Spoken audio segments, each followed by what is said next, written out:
Hi, I'm Mark Sipp at Crocker Farm Auction, and I'm here to discuss an outstanding example of Southern pottery that we'll be offering in our Spring 2020 auction. This 8-gallon alkaline glaze storage jar was made by the enslaved potter Dave at the Stony Bluff Manufactory in the Edgefield district of South Carolina on December 17, 1857. And the reason we know that is because the exact date in which it was made is incised across the shoulder here.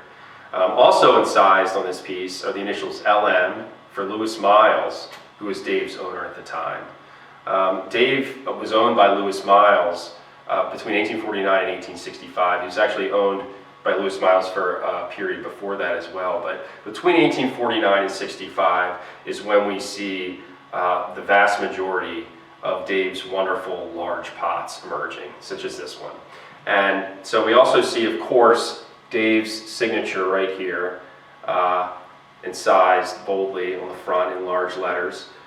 The reverse of the jar has 2 incised slash marks, which is another distinctive marking that Dave put on his vessels, as well as 4 punctates flanking each side of those slash marks. So 4 punctates, 2 slash marks, and then 4 punctates again equals a total of 8 punctates, which refers to 8 gallons. We know for a fact, based on Dave's surviving body of work, they would actually incise pieces with these small dotted punctates. And you can see them in the photos on our website more clearly, indicating the gallonage of his vessels. We also have this very unusual incised D right here, which is very, very different. We aren't sure exactly what it means. It looks almost like a fish. It kind of has a little cross at the base of the D. It also looks kind of like a shackle. It looks kind of like a half moon. There's various different ways we can interpret this. And it's something that could be explored even further. It's a very interesting and very unusual addition to an already outstanding piece.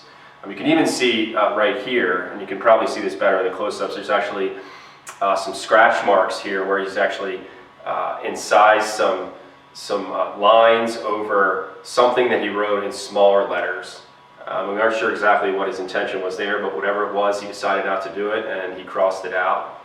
Additionally, there are some incised markings here at the base, which I believe is something similar to the 2 incised slash marks that he put on his vessels. This is some kind of what collectors refer to or historians refer to as a slave marking, something denoting that Dave made the vessel, or something about when the vessel was made, or something along those lines regarding its manufacturing. You can see it has this outstanding, highly ovoid form for which Dave has become very well known. It's very bulbous, and this has this wonderful wide mouth rim, slightly rolled at the top, semi-rounded, and these great big lug handles for picking it up.